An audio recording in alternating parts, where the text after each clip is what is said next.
malamu yopo ozongi satango yazala kaka malamu zamba pambola yo gumba mutuna yo kabisi ko telemiwana loba papa tongwa lelo na lenge olobelanga na lolenge ya botata ngana zala mwana nazana posa koyoka yo pe nazana posa ya kotambola elongo na yo tobondeli na kombo na Yesu.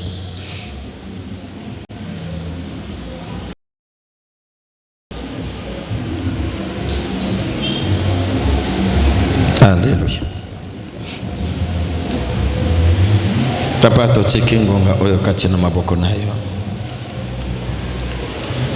Bokonzi na yo ezo umela seko na seko. Yango liboso na yo tozana nzambe mosusu te oyo tokoki kokanisa na yo. Obongi na lokumu pe obongi na masanzo. Tikete tongwa lelo mokonzi. Toyo kayo lolenge olobela kabana. Yo tata olobela kabana na lolenge ya bo papa. Tozana posa mitema na biso ezala ya kofungwama pe eyo kayo. Toza pe na koposa ya komona kembo na yo kati na bomo ina biso. Toloba lisusu nini tongwa lelo. Yango totelemeli nyonso ya munguna.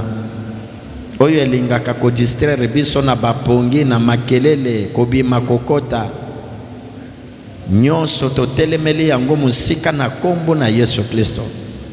Tikete maona yo pengulu na yo eyeba kozala elongo na biso pe liloba na yo ete ya manango ya nyonso. Nakabi moko na moko oyo azali kati na biso liboso na yo.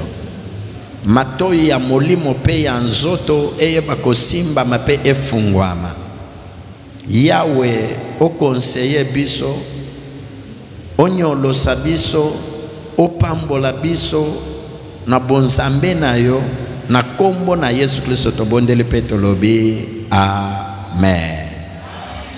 Que Dieu vous bénisse. Tozali na lecture na biso ya liboso. Tozo fongola lettre ya Paul epa ya bandeko ya Galates chapitre 5. Tozo banda verset nango 16 jusqu'à 17.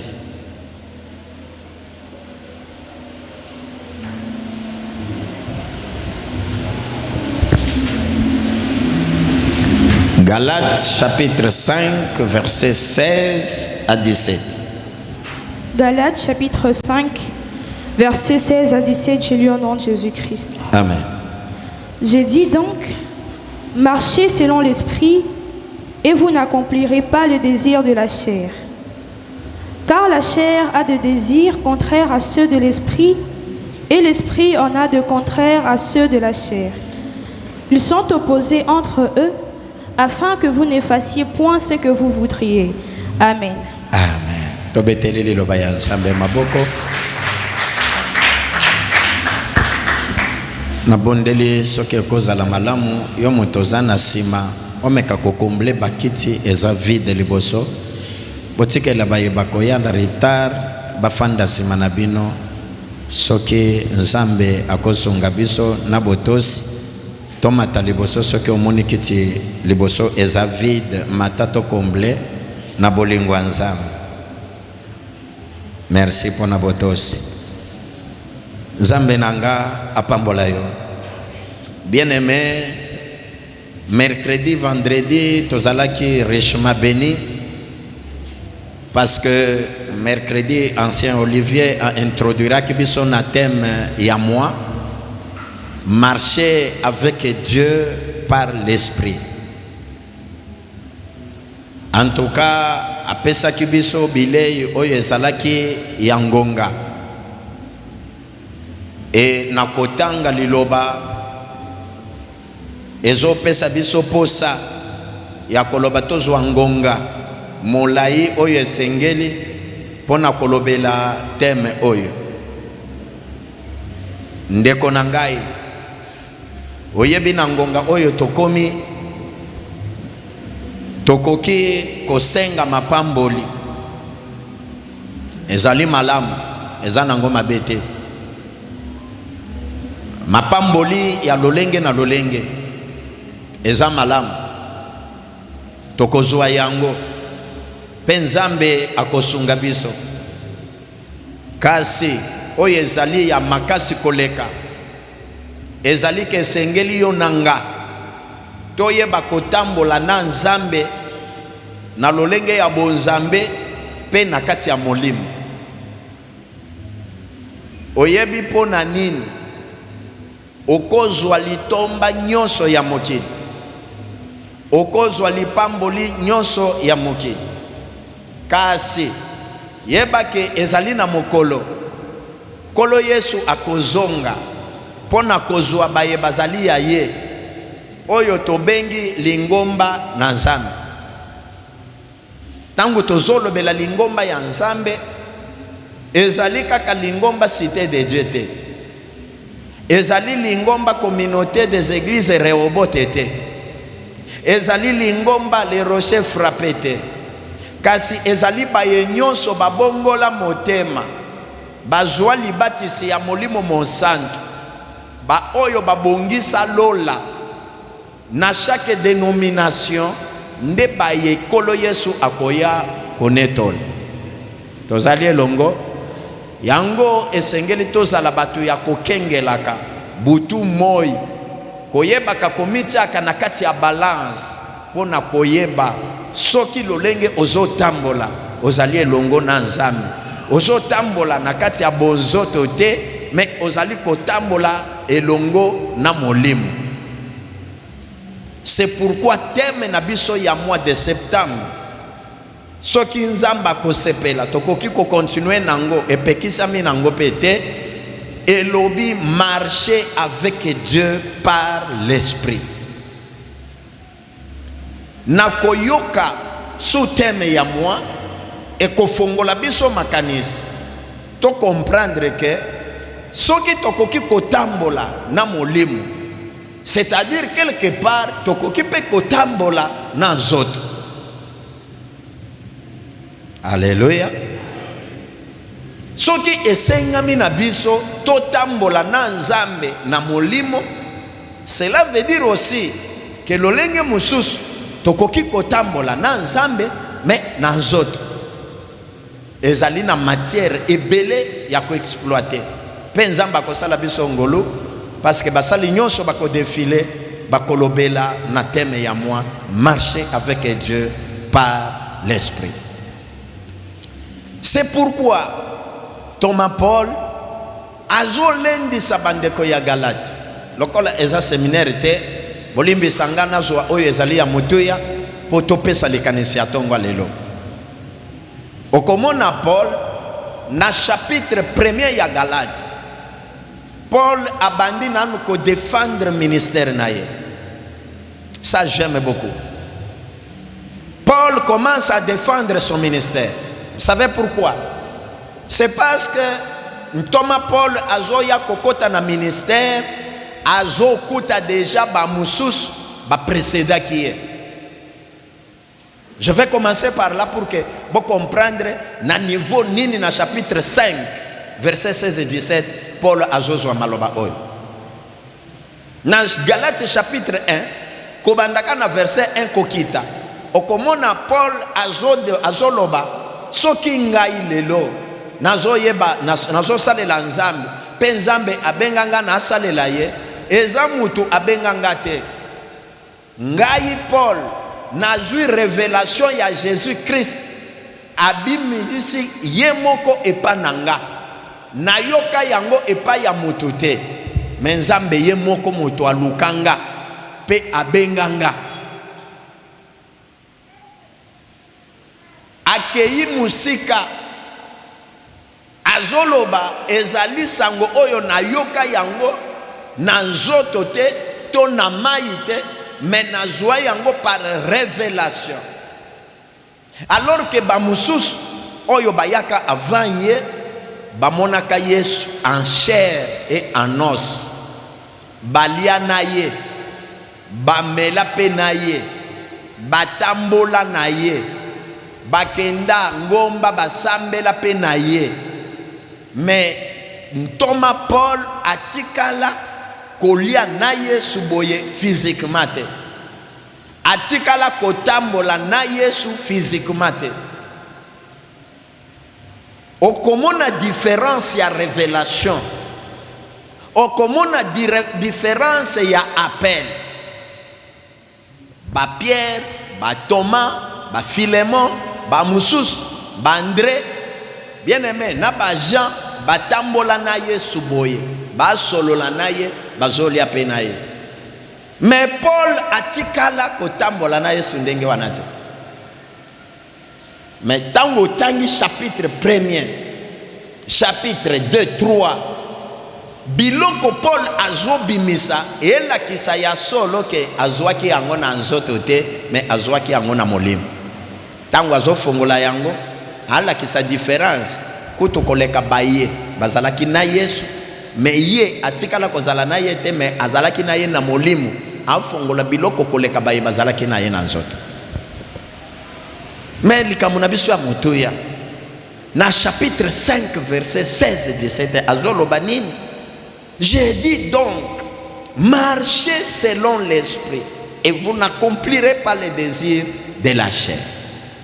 Car la chair a des désirs contraires à ceux de l'esprit et l'esprit en a aussi des contraires à ceux de la chair. Ils sont opposés entre eux afin que vous ne fassiez point ce que vous voudriez. Très important. Ce que vous avez dans la Bible, il y a papier. Soulignez verset 17. Mobimba. Soulignez verset 16. Mobimba. Ekosungayo.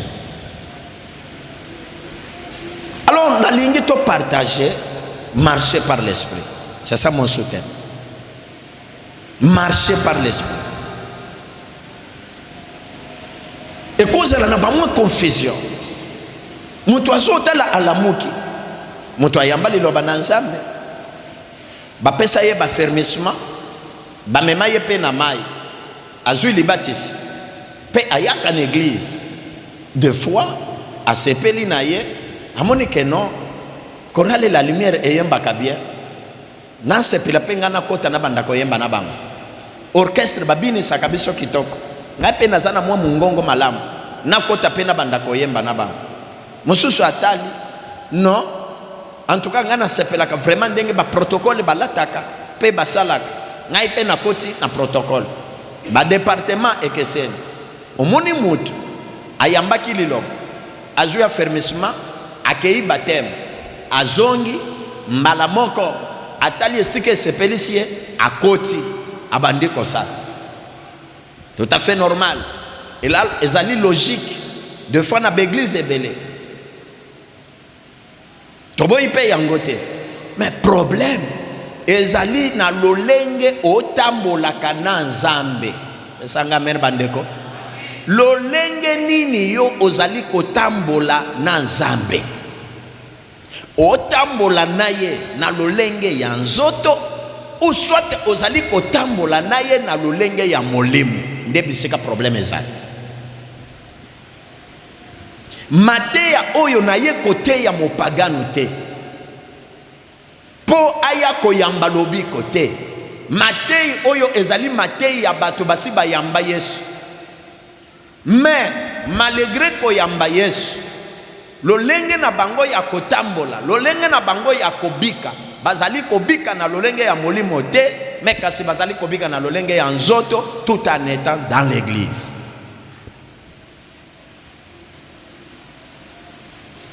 Très important. Marchez selon l'esprit. Si vous marchez selon l'esprit, vous n'accomplirez pas les désirs de la chair. Très compliqué. Oyabinde komulinga koyamba Yesu ezalinde kopekisa ba désir ya nzoto ezala na vie na yote to na nzoto na yote. Est-ce que mdomoko azola nanga? koyamba Yesu Kristo ezali interdiction formelle te ya koloba ke misala nzoto ekoki kosala kati na yo te. Soki ozalaki na conception wana nayebi obanda komikosi fongola siko matoi oyoka okoki koyamba Yesu Kristo, okoki kosalela Yesu Kristo, mais misala nzoto eza na yo.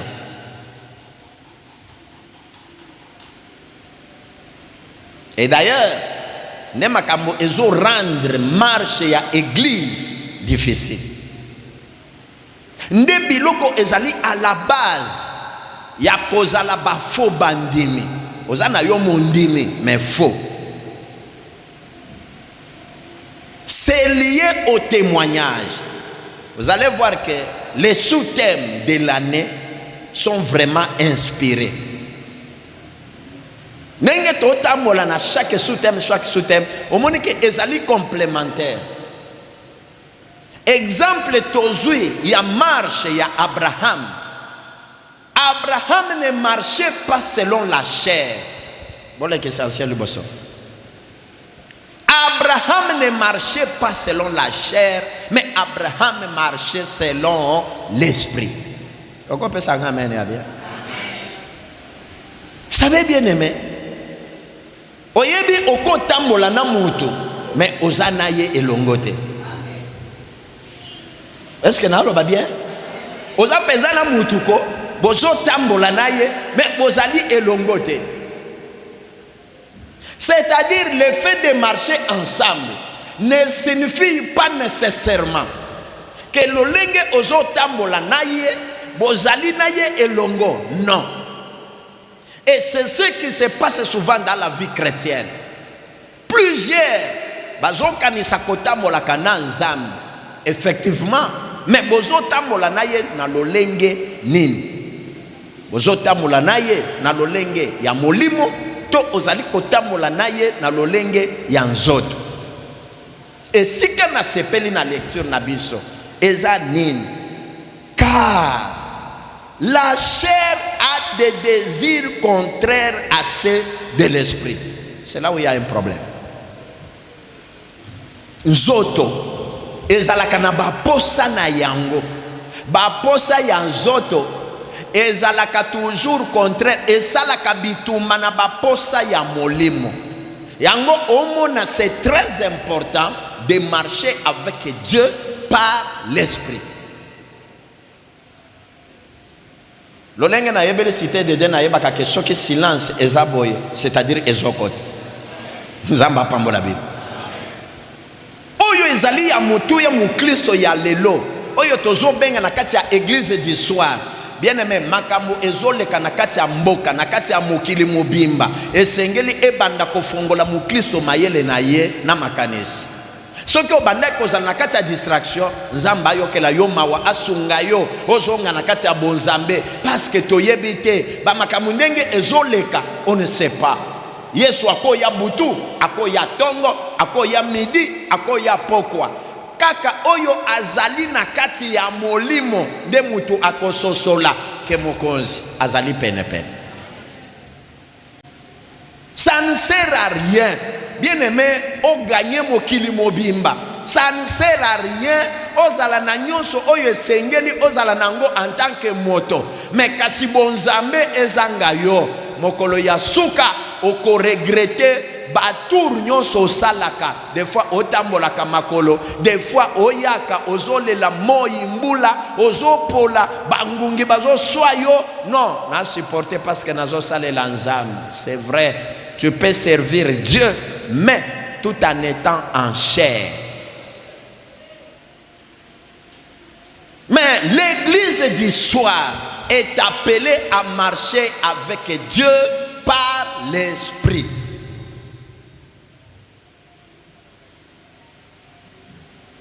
Yebaka ke bisika nzoto na yo esenga osepelisa yango opesa oyo ezali kosenga.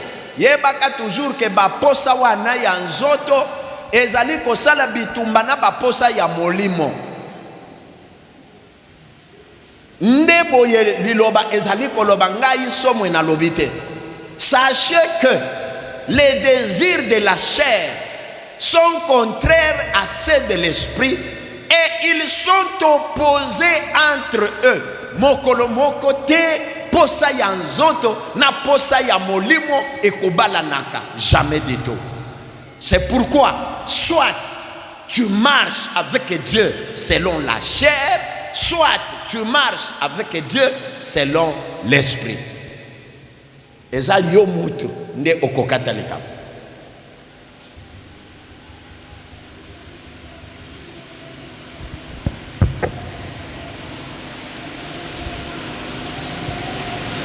Que Dieu vous bénisse. Alors on a bandé comme mituna. Nani oyo akoki kotambola na nzambe na kati ya molimo, qui peut marcher par l'esprit. Ya liboso il faut à la chrétien. Chrétien c'est-à-dire oyambi Yesu Kristo lokola mokonzi pe mobikisi. Oleki na nzela ya baptême. Ya misatu il faut osa la baptiser na molimo monsanto. C'est difficile. Ceux qui osali baptiser na Saint-Esprit te oyeba ko sepelisa Saint-Esprit jamais. Koko sabi sote. C'est pourquoi plusieurs d'entre nous bazo sala ba effort ya ko sepelisa nzambe to ko sepelisa molimo monsanto, mais bazo kokate, vous savez pourquoi? Parce que dès le départ ils ne sont pas baptisés par l'Esprit. Si tu n'es pas baptisé par l'Esprit, tu ne peux pas satisfaire Dieu et tu ne peux pas aussi satisfaire le Saint-Esprit. Est-ce que tu as allé longo? Dès que lingame, koko sakabatute. Omoni nenge na zaboyi. En tout cas, kosikana nangate. Gai d'ailleurs soka mote ya telemi abandi. Na yeba ka déjà nesika zokom. Wana ezabo moto elobisayo. Est-ce que c'est le Saint-Esprit? Et puis, sachez bien aimé, biso bana na nzambe toyebeli lo bana nzambe esengeli tote ya ma vérité. Tango zoko sela molimo monsanto, ozoko sela nzambe, yeba ke okosambi samaka. Pesanga mène to avancer. Na zongeli, soki ozoko sela nzambe, pe ozoko sela molimo monsanto, yeba ke okosambi sama. Oyo yo zolo bawana biso batu tokozala te tokoki kobosana menzamba bosana kate. Yeba ke tango oloba à chaque moment non nzamba lobi non molimo monsanto elobelinga yeba ke caméra céleste ezali ko filmer yo mokolo ya jugement bakobimisela yo ba image babandi kotuna yo likambo yo olobaka est-ce que ezalaka ya solo to ezalaka makanisi na yo. Nous sommes entourés de faux prophètes. Oyo bazo sakana na makanisi ya batu. Ale bisayo pe ale ndisayango pour que on comprendre que non oyo ezanzamba zoloba. Alors que si vous avez l'esprit de Dieu en vous, vous saurez comment discerner ce qui est vrai et ce qui est de Dieu. Écoutez bien aimé. Na moment tozali tozana besoin te. Yakobanda ko attirer bandimi par des fausses prophéties. Toza besoin te yakobanda ko influencer batu, kobanda ko benda batu pona ba miracle ya lukuta eza nécessaire te. Bien-aimé, ce qui est ce Christ soyez miracle mon côté et kokote sa yolol. Ah, je le dis avec force. Aucun miracle ne te fera pas entrer au ciel. Ce qui omiko saka en tout cas les lobongisa makanishina yo. Miracle mon côté. Non Seigneur, je veux de miracles, je veux des prodiges. Écoutez, les miracles, les prodiges ont été institués pour les païens pour gagner leur âme. Ah. Alléluia. Ça c'est la vérité. C'est pourquoi vous allez comprendre. Bisika nyonso ba évangéliste, ba apôtre, ba bandaki koleka, c'était à des nations païennes qui ne croyaient pas en Dieu. En voyant les miracles et les signes, ils croyaient Dieu. Et ils croyaient en Dieu. Alors, ngana zometona. Ngaina yo tofanda kakawa. banda koyebisa nzambe soki osali miracle te ngana za mwana na yo te so osali nga miracle te ngana za mondimi te ekosala nzambe ko perdre nini nzambe ko perdre nini. Vous savez, si on ne marche pas avec Dieu par l'esprit, même babiloko oyo ekokaki kozala ya pete tokokaki kobanda kozwa avec facilité tokozwa yango te. Vous savez pourquoi? Parce que la chair commencera à combattre notre bénédiction. En tout cas, j'aime ça. Faites attention. Les désirs de ta chair peuvent combattre tes bénédictions.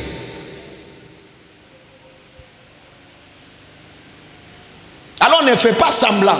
Yakoyaka église, oyoki liloba. Oui le bonheur, amen, amen. Obimina yo okei.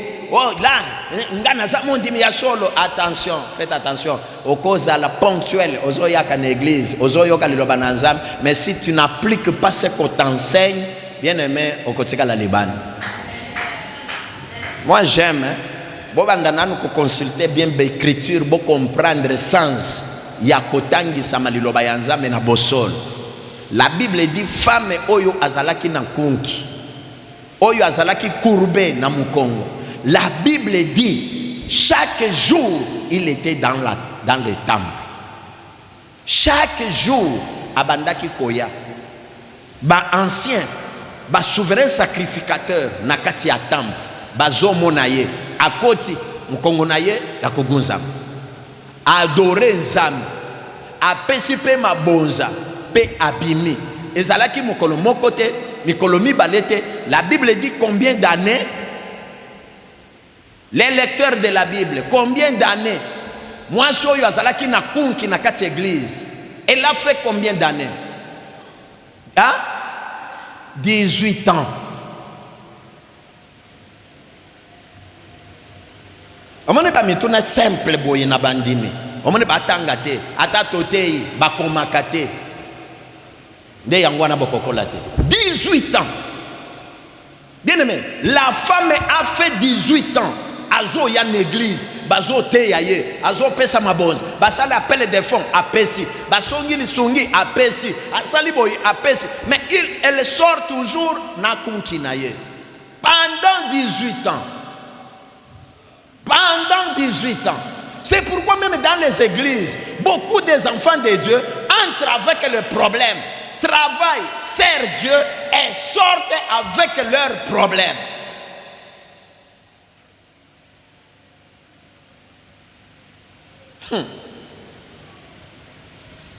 Yo munoko nanga bongisa sinoko zwa libonza te lelo bakochela yo libonza te yo munoko bongisa. Amen. Amen. So kina bandaki kaka wana mona mutu moko nzelele fungwa make ndepoto mbelawa déjà kitunga izomata. Mais je vous enseigne les choses spirituelles. Bien aimé, cherchez la vie éternelle. Biloko nyonso tomona ekotikala. Yo mutu aliboso oyaki nangote, oya okuta yango. Avant yo oya, ezana ba mususu bayaka pe bakutaka yango, pe batiki yango. Yo pe oye okuti yango, okotika yango. Bana na yo pe bakoya bakokuta yango, pe bakotika yango. Et le monde a été fait ainsi. C'est pourquoi Ecclésiaste dira la vanité, tout est vanité. Vanité de vanité, tout est vanité. Luca, il n'y a que celui qui est baptisé dans l'esprit qui peut marcher avec Dieu par l'esprit et satisfaire Dieu et satisfaire le Saint-Esprit. Sinon, tous ça la théâtre. Les autres allaient na guerre, l'église est tonda, et kende liboso, ngai nazane tout le kuboye. Ceux qui na sali croisade, il faut pas bon abatu. On commence à juger les serviteurs par les multitudes de personnes ou de chrétiens. Non. Vous savez, chez Dieu, tu peux voir 10 fidèles qui sont baptisés de l'esprit, qui marchent avec Dieu par l'esprit et qui sont reconnus par Dieu. Ah, pasteur, parce que mais c'est la vérité. C'est la vérité. Marche par l'esprit. Prédication nanga ya tongwa lelo na bondela yo na mawa nyonso otambola na kati ya molimo, otambola na molimo mosantu.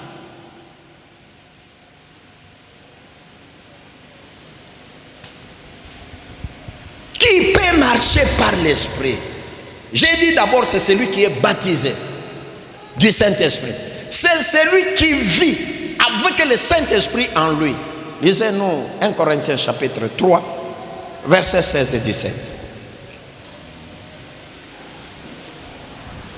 1 Corinthiens chapitre 3, versets 16 à 17.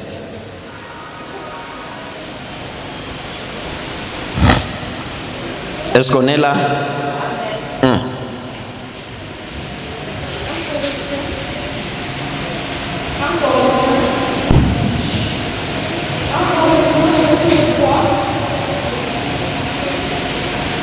Verset 16 à 17, je demande Jésus-Christ. Amen. Ne savez-vous pas que vous êtes le temple de Dieu? Et que l'Esprit de Dieu habite en vous? Si quelqu'un détruit le temple de Dieu, Dieu le détruira. Car le temple de Dieu est saint. Et c'est ce que vous êtes. Alléluia. Est-ce qu'on peut acclamer pour la parole de Dieu?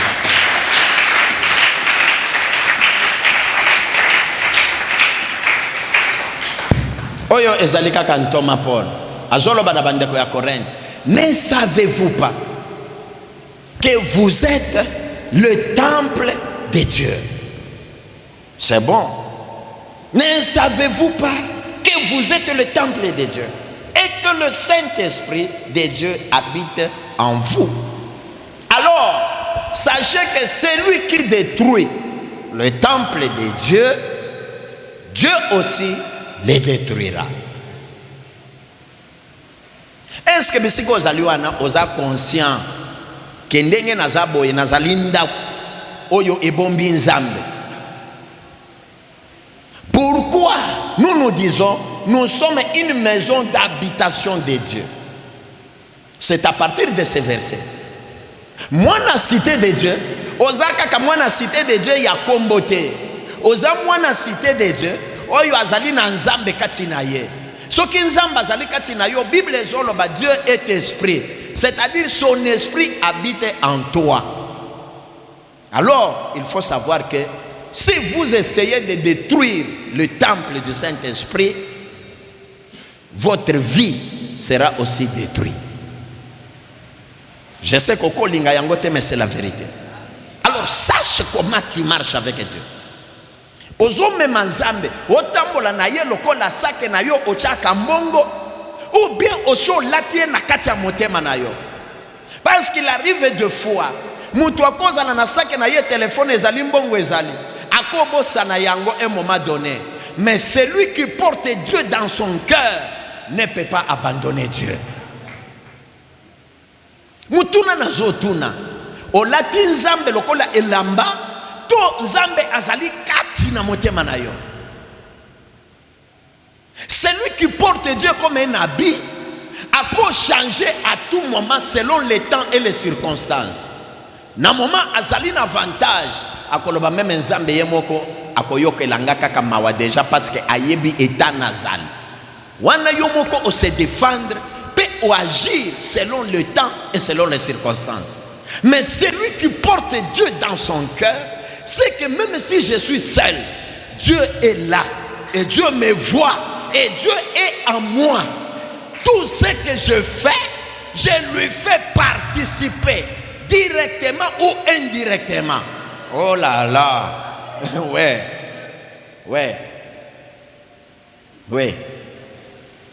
Marchez par l'esprit, bien-aimé.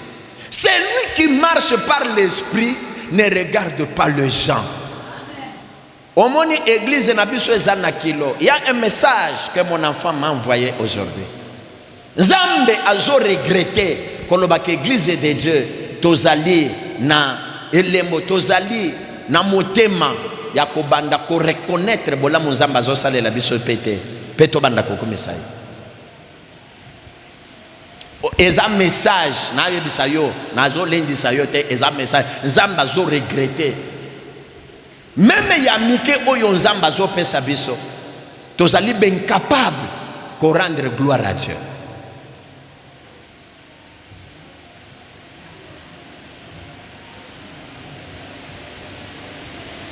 Nzamba zo sepela te eza 40e fois message oyo ezozonga cité de Dieu. Tozana mitema ya lolenge nini? Est-ce que totambola na nzoto ou bien totambola na molimo? Moto akabeli yo ne fiske 5000 francs. Akabeli yo ne fiske $10. Oyebi ndenge yo pesa ka merci. C'est pourquoi vous voyez les gens qui n'arrivent pas à temps pour adorer Dieu parce qu'ils croyaient que tout ce qu'ils ont acquis ça par leur propre force. Soki oyebi ke non oyo nazana ngo nzambe moto apesanga okozala humble okoyeba komikitisa ata soki esengeli yo opesa okobanda kobunda na motema te tu vas donner parce que tango obotamaki na bilamba te obotamaki na ndako te obotamaki na mutuka te et quand celui qui t'a créé celui qui te les a donnés commence à te demander okobanda ko réfléchir 1001 fois te. Encore réfléchir 1001 fois. Regardez comment les désirs de la chair sont en train de combattre notre bénédiction. On avait quelqu'un à Sodimiko. Yeso ki toye panaye alobi bandeko banananga nazana posa kosalela nzambe. Ngai na sina zumkanu nazana posa kosalela nzambe. Bosambela kaka nzamba pambola ngande na kosalela ye bokomona. Bandimi ya lolenge wana ezali bandimi bazotambola na nzoto. Quand Dieu te demande de le servir, il sait déjà de quoi toi tu possèdes. Oh, donne-moi un bon amen. Tangu nzamba senga yo osalela ye, ayebi déjà oyo yo zanango. Yo sikoyo olongola nzambe oyebisa ye, oyo nazanango eza rien. Pesanga ebele, nesko nabimisa muke osenga ngana pesa yo. C'est ce qu'on appelle l'incrédulité.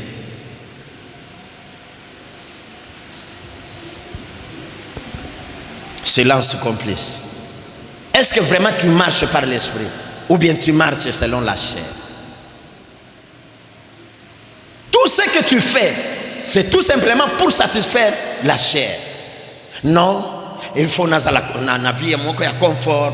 Non, il faut famille nanga vraiment. Non, il faut omoni. Mais combien de temps ozuaka obanda ko réfléchir pour Dieu? Est-ce que ozalakata na carnet? Ya soki osale loko po na nzambe obanda ko se souvenir que non tangu na salaka yanga boye nga pe na salela ka nzambe boye. Tangu na salela ki yanga boye na salela ki pe nzambe boye. Combien de fois toi tu es de la famille? Na boyite ke kosunga famille te. Na boyite ke osunga bandeko te. Tango zosunga bandeko ya makila ya famille. Combien de fois yo pe osunga kape bandeko ya lingomba ya molimo? Combien de fois quand tu donnes $100 à ta famille, est-ce que tu es aussi capable de donner $100 à la famille spirituelle?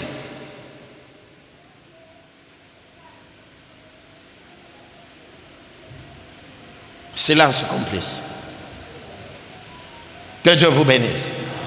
Est-ce que Ezokota ou bien Ezoleka? C'est ça l'église. Marcher avec Dieu par l'esprit.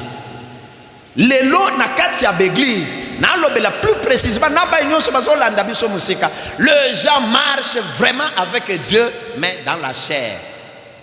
Ils ne veulent pas satisfaire Dieu.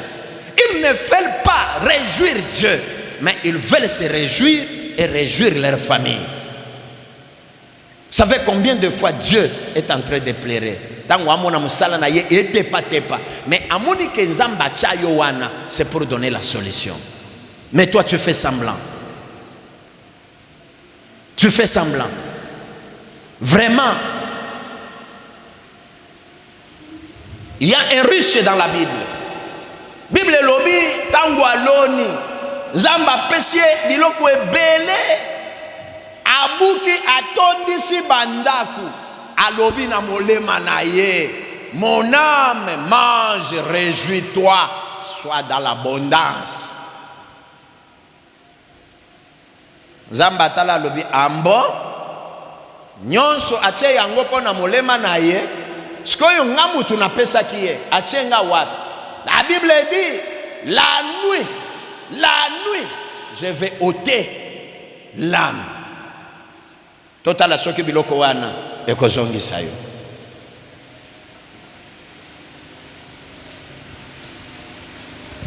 C'est lui qui marche par l'esprit. Il aime satisfaire Dieu. Et il provoque encore de grandes choses à Dieu.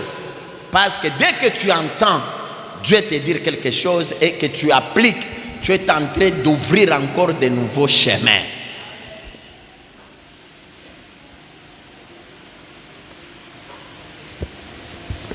C'est lui qui marche par l'esprit.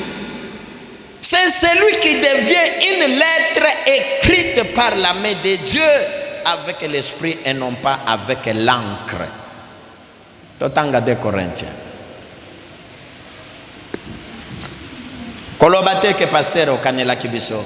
Matei nzamba tindaka ezalaka bongo. Amen. Ko inapete.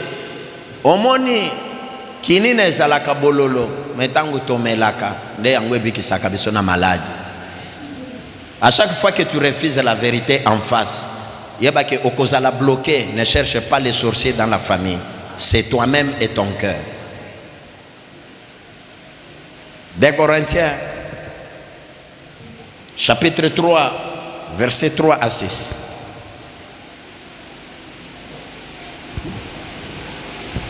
Des Corinthiens, chapitre 3, versets 3 à 6, je lis au nom de Jésus-Christ. Amen. Vous êtes manifestement une lettre de Christ. Vous êtes manifestement une lettre de Christ. Écrite par notre ministère. Écrite par notre ministère. Non avec de l'encre. Non avec de l'encre. Mais avec l'Esprit du Dieu. Mais avec l'Esprit du Dieu vivant. Non sur de tables de pierre. Non sur des tables de pierre. Mais sur de tables de chair. Mais sur des tables de la chair. Sur le cœur. Sur le cœur. Cette assurance-là. Merci. Ah, ok, continue. Cette assurance-là. Cette assurance-là. Nous l'avons par Christ auprès de Dieu. Nous l'avons par Christ auprès de Dieu. Ce n'est pas à dire que nous soyons par nous-mêmes capables de concevoir. Ce n'est pas à dire que nous soyons par nous-mêmes capables de concevoir quelque chose comme venant de nous-mêmes. Notre capacité, au contraire, vient de Dieu. Vient de Dieu. Merci. C'est sans fin. Il nous a aussi rendus capables d'être ministres. Il nous a aussi rendus capables d'être qui? Ministres d'une nouvelle alliance. D'une nouvelle alliance. Non de la lettre, mais de l'esprit. Non de la lettre, mais de l'esprit. Car la lettre tue, mais l'esprit vivifie. Merci. Est-ce qu'on peut acclamer pour la parole de Dieu?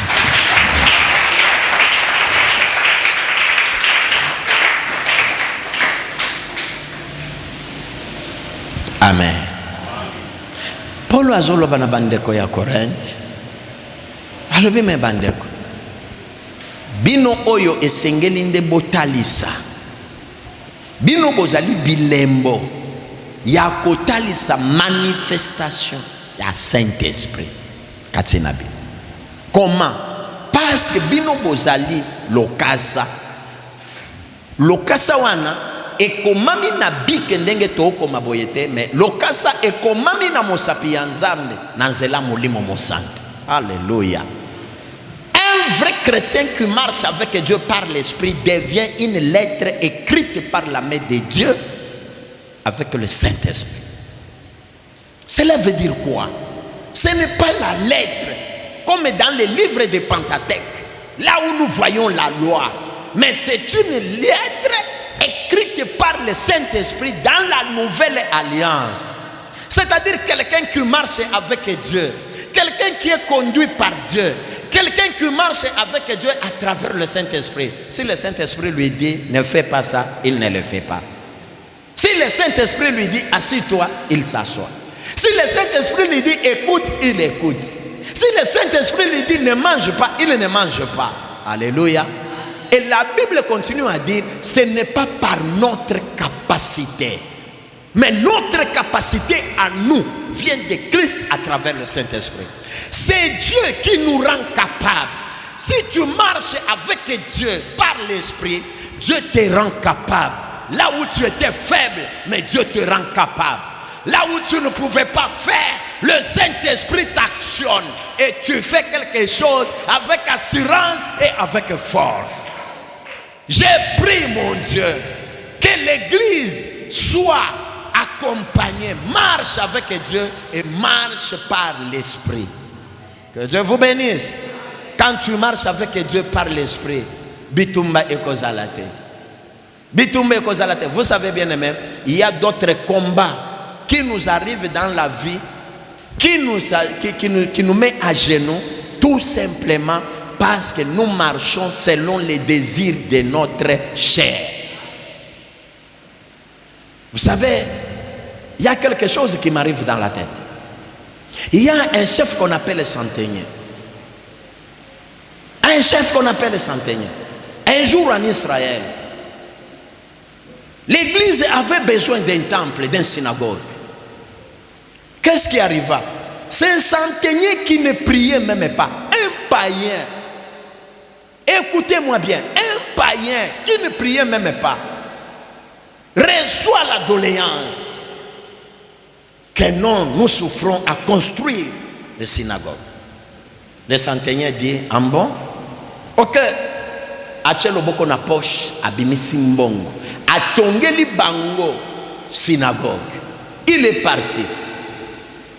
Vous savez, il y a d'autres actes que nous posons, même si les gens ne reconnaissent pas, mais Dieu dans les ciels, même après 100 ans, il se rappellera. Même après 100 ans, les gens peuvent oublier.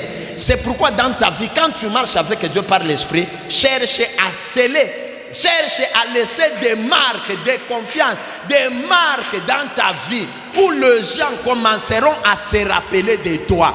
Ata ozate, ata banana yo bazate, ata bakoko na yo bazate, mais otiki bilembo, oyo ata na kati ankunda, bilembo etikali ezoloba. Bien aimé, eleki ata soki ozalaka na ngoya ya lolengi nini akobunda na bandoki.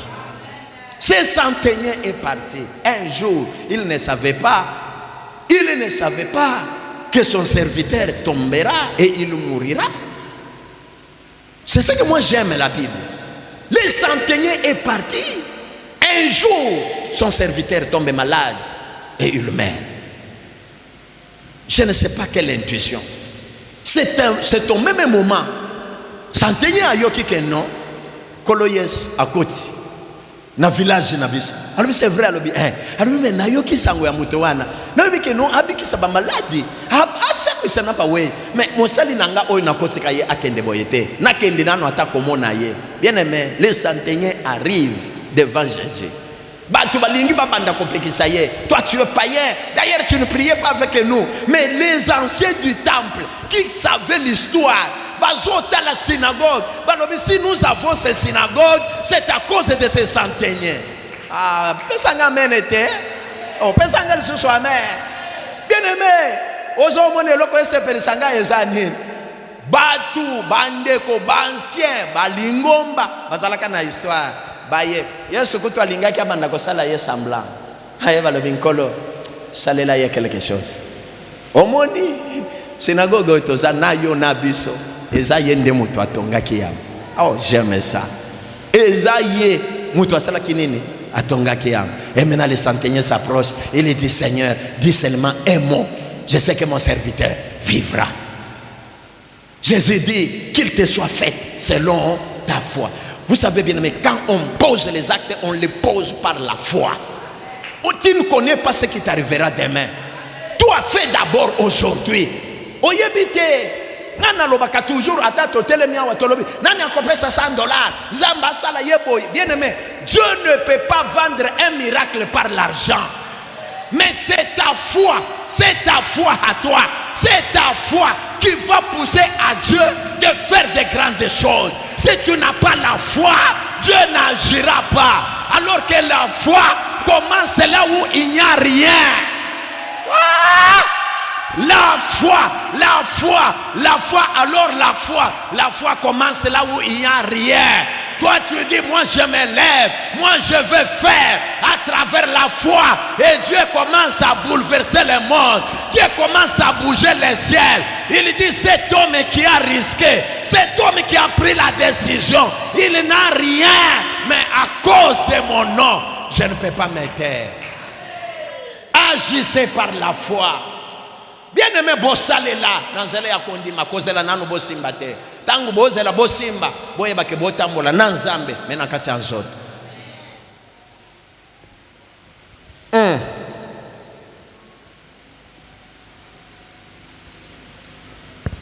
Seigneur, fais quelque chose pour lui.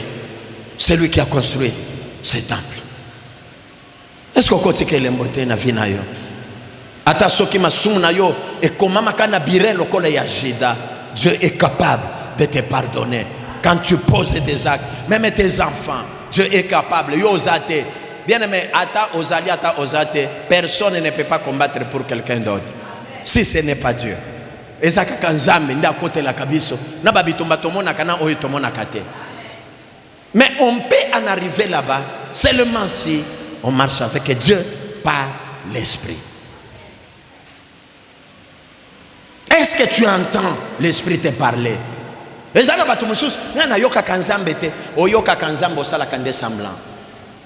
Et puis olingaka koyoka oyo ezali na avantage na yo.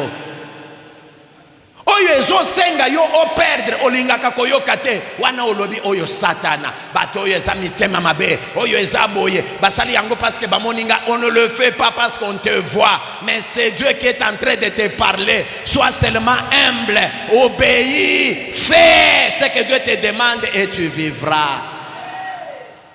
Tu vivras, bien-aimé. Grandissez, s'il vous plaît. Grandissez avec Dieu. Marchez. Prenez des dimensions supérieures avec Dieu. Que Dieu vous bénisse. Vous savez, il y a de grands serviteurs, entre parenthèses, aujourd'hui, dans le monde, même ici au Congo. Oyabi ezana bato babandaki batanga basilisa ba classe bazwa misala malonga. Azana ba bureau climatisé, azo sala za chef, bazo respecter ye, ba pesa ye salaire oyo ebonga na ye. Mais au moni nzambe abimelie alobi abandonne-toi et viens me servir. Je vous dis la vérité. Bobandaka kolandaka ba charlatan ba kosaka bato. Ceux qui croyaient que non, le pasteur s'improvise pour avoir quelque chose pour vivre. Bien aimé, nous avons un Dieu. Oyo alongolaka mutu dans les néants. Soki nzamba alanda mutu déjà oyo azana makoki azosala azolia azozwa salaire ya malonga. Nzamba landie alongolie na musala yako salelanga. Et puis tango azotika ayewana, ce n'est pas vie facile. Okomona na ba compte na ye nyonso eza solde za zéro. Abandi lisusu vie à zéro. Nzamba bandi kotaye ye. Deye mutu wana okoya obanda koloba. Bazoya koluka bavisi na biso. Bien aimé, oluka makambo na nzambe. Oluka makambo na nzambe. Ndebisika makambo alliance ebandaka wana. Ne omoni mutu azongisi malobe menzambe. Soki otika kanga ndenge na zalaki wana. Nalingaki na banda kolelela mutu te. Na bandaki kozala nazal kasima mutu te. Pona nini onyokola ngaboy. Ndebisika wana omona kanzambe agiraka sans amour. Sans amour. Oyebi punition ya nzambe zalaka mabe koleka punition ya bato.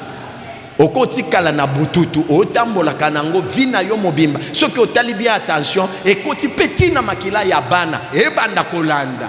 À moins que ozala muto ya atambola na molimo un jour oyo bake non eza na acte moko esalemaka ezalaka ya mabete ekotisi musisa ya mabe na vina biso okende kokata yango. Il y a un roi à l'âge de 9 ans, Dieu l'appelle.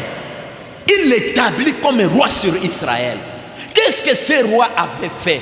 Mwana ya 9 ans, asali makambo koleka ba mikolo nzamba benga kakala. Vous savez pourquoi? C'est parce que ce jeune homme, quand il arrive comme roi sur Israël, il regarde tout ce que ses prédécesseurs avaient fait, des malédictions. Il a commencé à nettoyer les lieux saints de l'Éternel. Et il a bâti.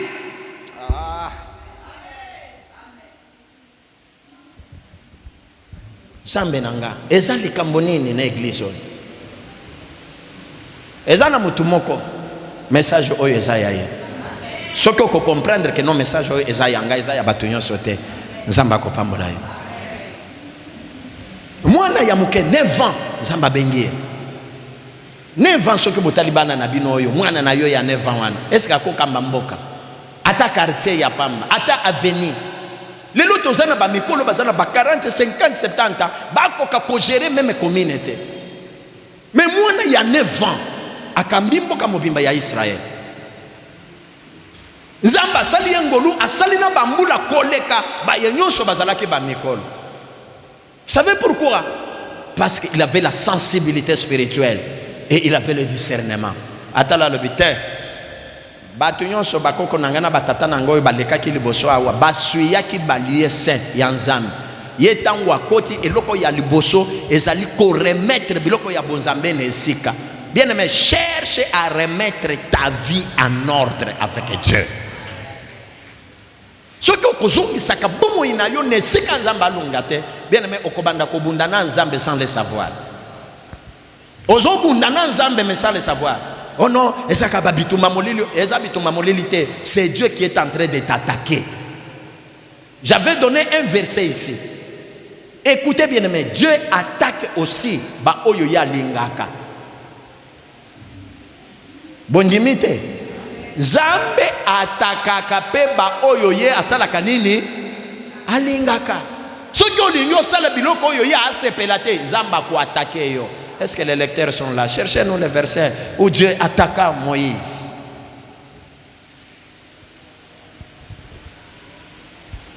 Où Dieu attaqua Moïse. Pourquoi? Parce que Moïse a fait semblant. Ayebaka mibeko. Ayebaka makambo bonzambe. Mais Moïse a sali semblant. Tango baboti na Sephora. Baboti mwana. Mwana wana atikalaka kozwa circoncision te. Abimina ye. Bazo tambola. Bible lobi bakoma katikati anzela. Dieu attaqua Moïse. Pourquoi? Pourquoi? Pourquoi? Ce qui besoin yango bo signaler biso. Pourquoi? La Bible dit Dieu attaqua Moïse. Heureusement. Il faut yangwana. Omone ata soki ozana kati ya libala, ata ozana na kati ya ndako zata na bana, zalaka na bana ya mayele oyo bayebi pe nzambe na liloba ya nzambe. Bako sunga yo bakobikisa yo ata mokolo moko. Exode verset 25. Papa tanga ata yo moko kambangu mbangu. Tanga tambangu mbangu papa. Tu diras à Pharaon ainsi par l'Éternel, c'est le fils, le premier-né. Toi, pendant les voyages. Pendant les voyages. En un lieu où Moïse passa la nuit. En un lieu où Moïse passa la nuit. L'Éternel fit quoi? L'attaqua. Pourquoi? L'Éternel voulut faire mourir quoi? Pourquoi? Continue. Sephora, la femme sage, la femme intelligente, la femme qui connaissait Dieu. Voyez bien, zalaka mutu akosunga kape mobali. Oh, loba menete. Tala, kobandaka ko trike mobali akoyaka na mabulu te, zalaka mwasi amayele. Oko sauver vie ya mobali. Et non pas kozala mutu oyo a souhaité mobali akufa avant. Olingo tikala na biloko. Ozandoki. Écoutez bien, mais Sephora. Asali nini papa? Il prit une pierre. Coupa les prépuces de son fils. Les malheurs de Moïse, c'est parce qu'il marchait avec Dieu, avec son enfant qui n'était pas circoncis. Fanda papa nzamba pambola yo. Est-ce que c'est pourquoi je dis tu peux marcher avec Dieu, mais tu es dans la chair. Okokuta na ba bitumbe komanda konyoko la yo. Mais ce que vous avez à molimo, on va comprendre non. Problème est allé à si je fais ça, Nzamba ko décanter situation. Ce qui na salé à Nzamba ko décanter. Likambo eza Nzamba zolu kana salé la yeboy. Mais ce que vous avez bongoté, okokufa pamba. Et puis okokufa avant âge, oyo Nzamba lobaka ke okufa. Parce que les ennemis profitent toujours na moment biso tozali na faiblesse, tozali na kati ya kobunga. Parce que mutu moko azolandanga c'est fora mwasi ya mayele atali alobite Nzamba lingia boma mobali nanga salaki eloko moko abosanaki. Bien mais qu'est-ce que toi tu as oublié? Tu avais promis à Dieu, est-ce que tu as réalisé? Qu'est-ce que toi tu as oublié? Moïse savait bien qu'en Israël, à l'âge de 7 ou 8 jours, il fallait circoncire l'enfant mâle. Moïse savait. Et il avait aussi la capacité. Pourquoi il ne l'avait pas fait? Pourquoi? Arrivé en cours de route, Zambatala le bien, namone lokola Moïse amekanga. Alinga sala semblant lokola yebinga. Ou bien yebinga te. OK, je vais l'attaquer. Je vais le tuer. Zamba telemi alinga boma Moïse. C'est forata le bien. Mobali nanga linga kufa. Wana bazo mona déjà ange na mopanga sa telemi alinga boma nani Moïse. C'est forata li awambeli ezate, gilet ezate, alokotika libanga moko ezalaki na mine, akeyimba la moko epa ya mwana na ya mobali akati prépice. Dès que akati yango makila ebimi motema na Nzambe esali nini? Esepel azui prépice aboaki yango na makolo ya Moïse alobi toi tu es un mari de sang. Tu es un mari de sang. Vous savez cet acte qui se passe. C'est là que j'ai dit, quand tu poses les actes, pose-les avec foi. Pose-les avec foi.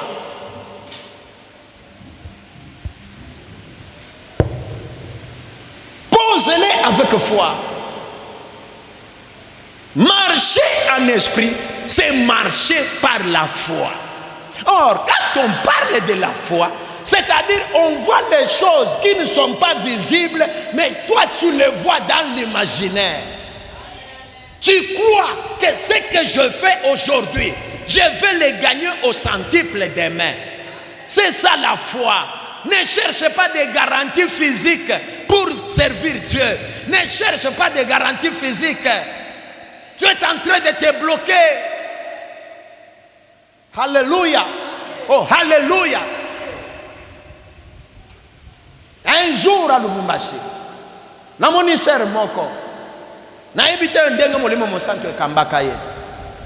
Tozalaki basali ebele.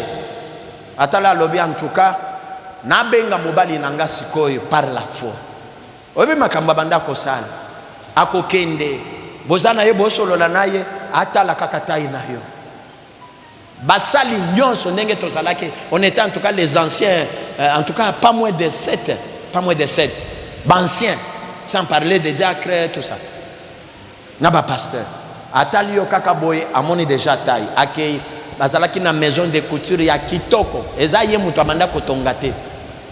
Akei ya sombi bazena ye ya cher, ya sombi liputa to apesi mbongo batongi chemise. Azalaki ye moko na ndako na ye azana mobilité.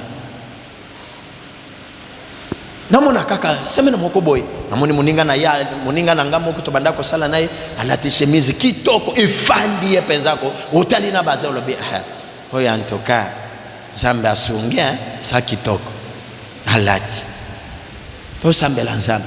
Namona mokolo mususu ancien mususu pe ayepe na yaye eza ya ndenge moko te ayepe na yaye bato yo ba découvrir maison wapi. Attention qui na découvrir yango nazata na mbongo te ya kosomba ta pièce ya $10 nako bandela wapi zoka ebandaki kokende mutu na turo e omona banda ko sala ngonde ngene moko ebanda ko bangisa esala kamabe okomona kaka boya ye ancien nazalaki na kamwa problème soki okokoma na ndako na osambelelanga. Or na ekole balekisa kabiso okokende na ndako ya mondime yo moko te. Soki okei yo moko ozali agent de recouvrement. Soki pe bakangi yo bako suspendre yo l'église pe balakeli yo mabe.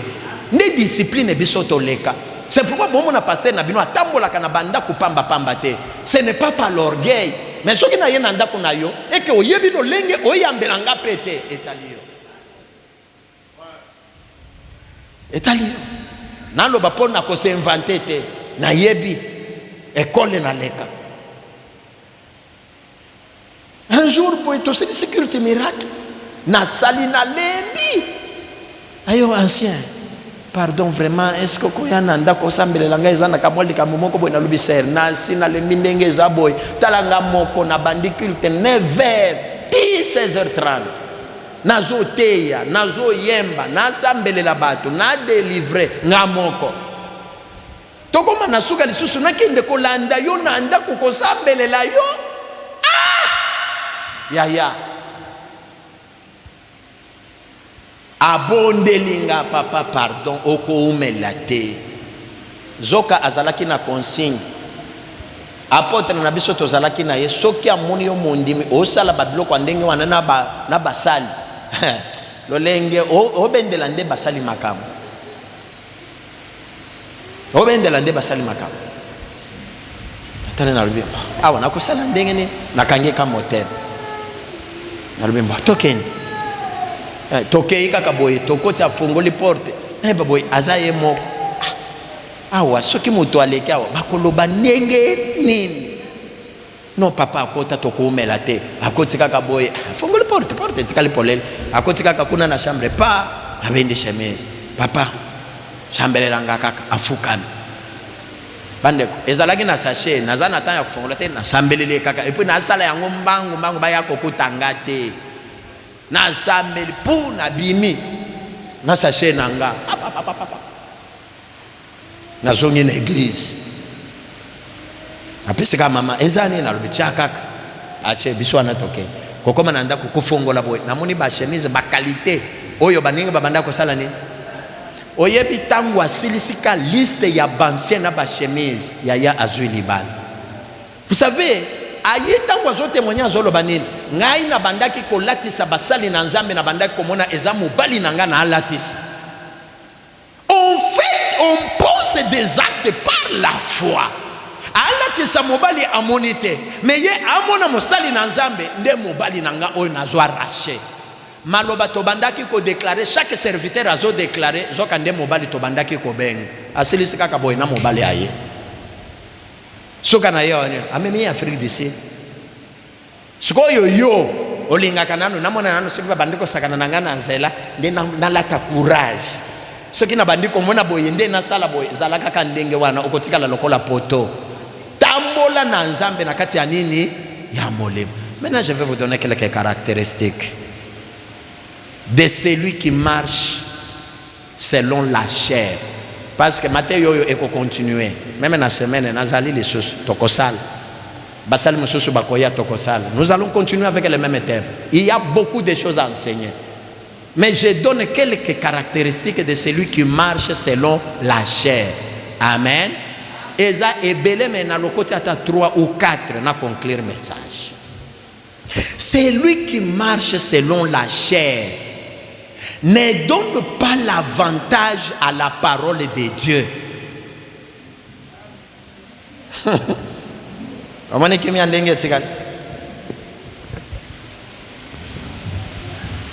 Ne donne pas l'intérêt à la parole de Dieu. On m'a dit que tu as une église. Ezana mutu mususu akote le makakawa abimi abaluki sima azana eloko akende ko salate atalika kake na fanda ki 45 minutes eleki on ayoki mukongo yo kanisi akei ko sala eloko ya malonga eloko te abimi na ye kaka kuna abaluki uswata abimi libanda amati kuna après azongi uswata telemi libanda azo accorder intérêt na parole ya liloba nzambe nzoto. Parce que nakati ya liloba nzamba alobaka nakati ya liloba nzamba zo corriger biso nakati ya liloba nzamba zo pesa biso ba moyen ya kopambwa nakati ya liloba nzamba zo pambola biso mais okomona motoyo azali dominer na nzoto akolinga kopesa avantage na liloba ya nzambe te. C'est ce qui fait que les gens peuvent s'absenter même une semaine mais azana ndakwa WhatsApp akozanga kokota te internet akozanga tongo midi pokwa nyonso eloko nyonso eleka en ligne aza moto aliboso ko réagir. Mais l'église akomakata mateite, akomantakata mateite. Combien de fois nous recevons des reproches ici? Bana bazo sala na technique wana. Batali balobi batu balingi kokota ata na YouTube te. To banda kotindela bango ata na lié na WhatsApp. Ça ne demande pas beaucoup de mégas. Omoni batu mususu balanda ta yango te. Atalika kasa yebi. Oye babiloko na bango ya église aleki. Mais akei kotala babiloko ezanga mutuya ya batu ndi akobanda kocha ba commentaire. Bobo sana ke na internet oche commentaire na komona yo eza affiché. Pesa nga amen. Ah, bofandi kimia. Eza bongo te. Ah. Ndenge boye maka tomonaka. Mais ya nzambe boye maka te. Ya nzambe bochaka commentaire te. Ya nzambe bosabonaka te. Chrétien charnel. Après okoya watoto toko kende na lola. Toko kende na lola. Ya noko toko kende na lola. Ya mama leki toko kende na lola. Alors que tu es la chair.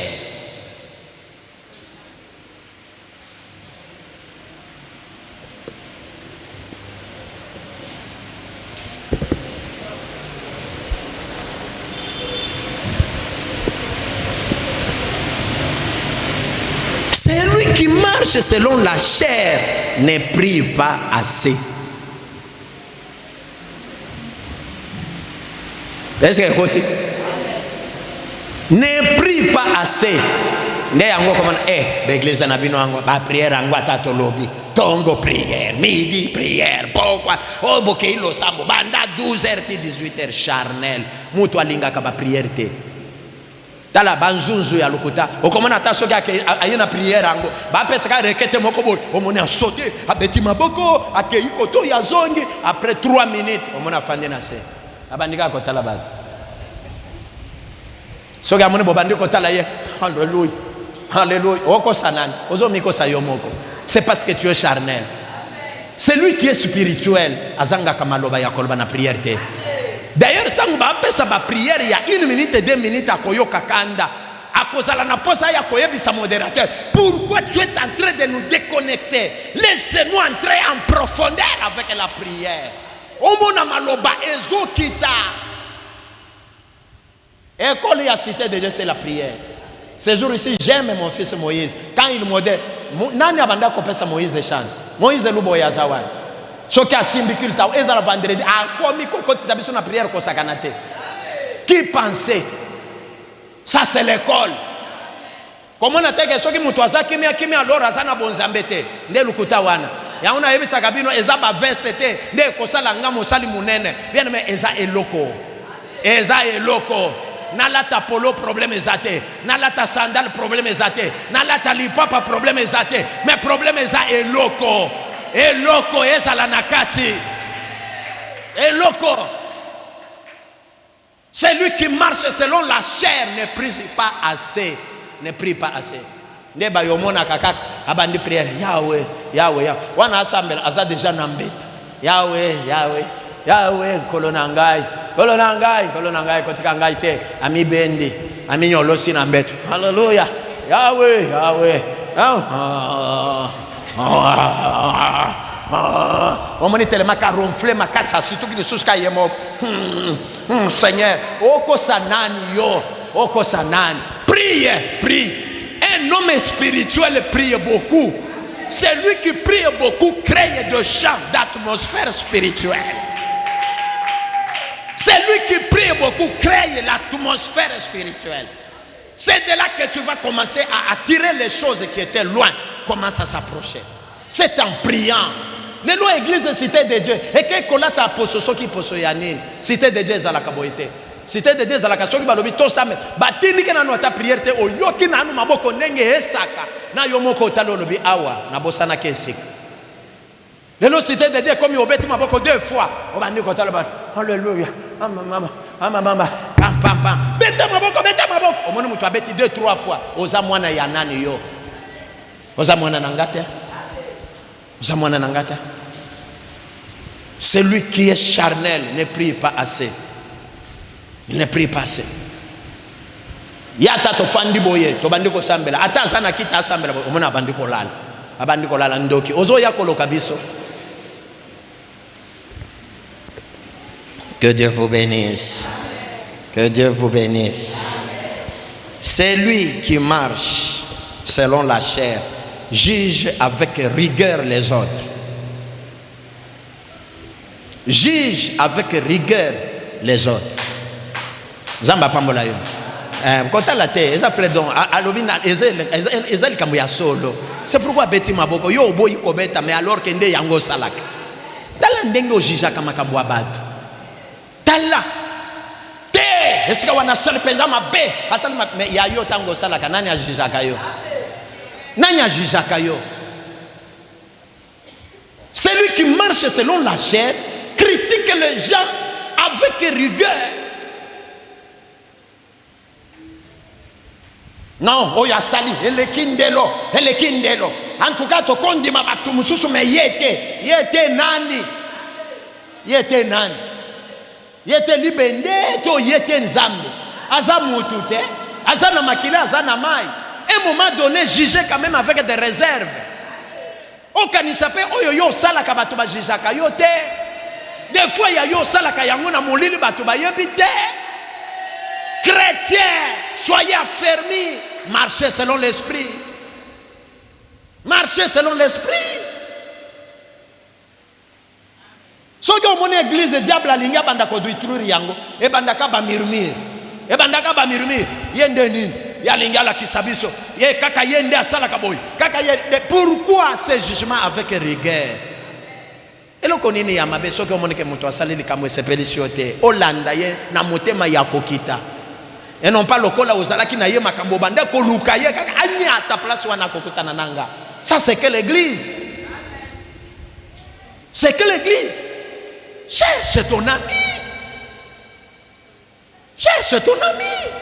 Oye bos fandi bo solo la bien olobinde konanga toza bana na nzambe na kokaki te mais mokolo songolo wana esika songolo wana eloko betaki esoki sakinga moke soki nzamba ko sunga obongisa vraiment kosala kabongo te sala kinga passe tala tolimbisana yo pe moto ba ye kolanda siko ye kominini ngai l'église ngai nde siko na komi ko betisa ka batu mabaku na kokendeli susu te soki oyete nani akopenda.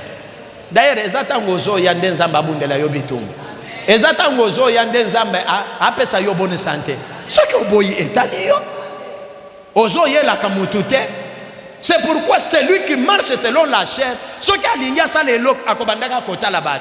Est-ce que bango va bouger? Tu agis par la chair. Celui qui agit par l'esprit ne regarde pas les gens. Akoloba soki bango nyonso basali te mengana kosala. Soki bango nyonso batelemi te mengana kotelema. Il agit à cause de l'esprit. Il n'agit pas selon la chair. Tu n'as pas besoin que les gens te voient. Tu n'as pas besoin que les gens te remercient. Non, mais tu as besoin que Dieu puisse t'écouter. Ne juge pas les gens avec rigueur. Sois quand même patient. Mon quand même moto asala lo bimbo, asa quand même moto. Akobo sana pe akosa la pe loko ya boy. Liloba ete abiso bolingo na limbisi e kaka. Obateli kimia. Oko perdre le côté. Au contraire oko gagner ye. Oyebi mutu azana molimo monsanto ata asali mutu tor lelo a reconnaître te même après 3-4 jours. Molimo monsanto na benga kaye azatata. Akoya bandiko yebisa yo. Tala le kamwana tala ndenge makambo ebandaki. Tala bisika osalaki mabe. Tala ata obandaki koboya ozo mi pesa raison molimo monsanto akebisa yo te. Tala bisika wana okomona muto oyo azali sensible qui marche par l'esprit il vient ya nanga limbisa na yebite j'étais quand même emporté mais katinanga na yebike nazokisaki yo esika wana na salaki malamu te tozabana ya nzambe limbisanga likamboyo esili ne faut plus otikala ok esili mais tokomona nga na konyata ka lisusu epa na yete charnel okonyata ka lisusu epa na yepo na nini donc olimbisi yete nga na nzambe te na kolimbisa na nga me na kobosa na te Osa chrétien nini yo. Charnel to spirituel. Semaine on a yebi ke soki omoni lelo ya lelo eniki yo. Na yebi ke na semaine okoyate. Ngamo ko na côté ya mercredi, na côté ya lisusu vendredi. Na la kiyote. Soki na mono yete na koyeba déjà que eswaki ye. Mais soki oye na koloba oh mwana nanga akoli. E pamboli ye. Abeta maboko pona lokomo na nzambe.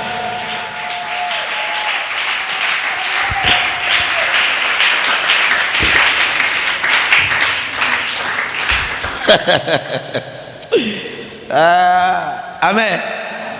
Yoga yasuka. Celui qui marche selon la chair mange beaucoup. Omoni. Ngamongo na bandaki koseka. Na yope osali nini? Oseki. Celui qui marche selon la chair mange beaucoup. Pasteur ekomami wapi? Na yebisa yo. Yo so mona mutoyo vraiment zana molimo akambami na molimo azoya atonda tina suka jusqu'à tel point que abandiko refoulé ebi masolo ebandiko geneba oza muto wa molimo ya wapi? Yo boya kelo côté 8h omeliti 9h olie nani mbwengi na spaghetti 12h fufu ou bien kwanga 14h oh bolo kilanga na banana na ba pastèque to comme 15h oh loso wana est-ce que silaki to comme 18h est-ce que bokolo kilanga sucré